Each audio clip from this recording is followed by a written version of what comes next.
North Korea fired multiple ballistic missiles Monday after the South began joint drills with the US. It's the first time the North has launched missiles. ሰሜን ኮሪያ በዛሬው ዕለት በርካታ ባሊስቲክ ሚሳኤሎችን ማስወንጨፏን የደቡብ ኮሪያ ጦር አስታወቀም። ሃንጋሄ ከተባለ ግዛት የተተኮሱት ሚሳኤሎች ወደ ቢጫ ባህር ገብተዋል ብሏል ጦሩ ባወጣው መግለጫ። ፒዮንግያንግ አይነታቸው እስካሁን በውል አልታወቁም የተባሉትን ባላስቲክ ሚሳኤሎች ያስወነጨፈችው ጎረቤቷ ደቡብ ኮሪያ ከአሜሪካ ጋር ወታደራዊ ልምድ በጀመረችበት ዕለት ነው። በደቡብ ኮሪያ ከ28 ሺህ በላይ ወታደሮች ያሏት አሜሪካ ከሲኦልና ከቀጠናው አጋሮቿ ጋር በተከታታይ ወታደራዊ ልምድ ታደርጋለች።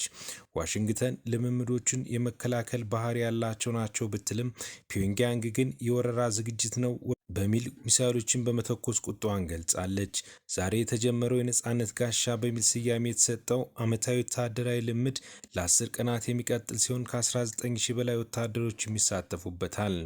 በእነዚህ ቀናት 16 ግዙፍ የጦር ልምዶች እንደሚደረጉ ያስታወቀው የደቡብ ኮሪያ መከላከያ ሚኒስቴር የሀገራቱ የጦር ጀቶች በተኩስ የሚያደርጉት ልምድ ግን አይካሄድም ብሏል።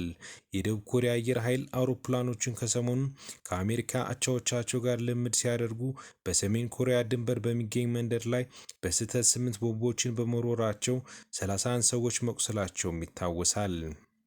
በዚህም ሀገራቱ በልምምድ ወቅት የሚፈጸም ተኩስ በጊዜያዊነት እንዲቆም መስማማታቸውን ፍራንስ 24 አስነብቧል። የኒውክሌር ኃይል ባለቤት ሰሜን ኮሪያ ዛሬ ደቡብ ኮሪያና አሜሪካ የጀመሩትን ግዙፍ ወታደራዊ ልምድ ጸብ ቆስቋሽ ነው በሚል ተቃውሟለች።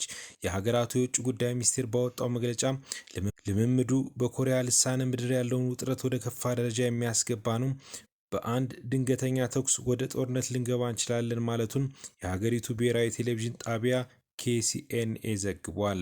ሁለቱ ኮሪያዎች ከ1950 እስከ 1953 ያደረጉት ጦርነት በተኩስ አቁም ቢቋጭም እስካሁን ድረስ የሰላም ስምምነት አልተፈራረሙም።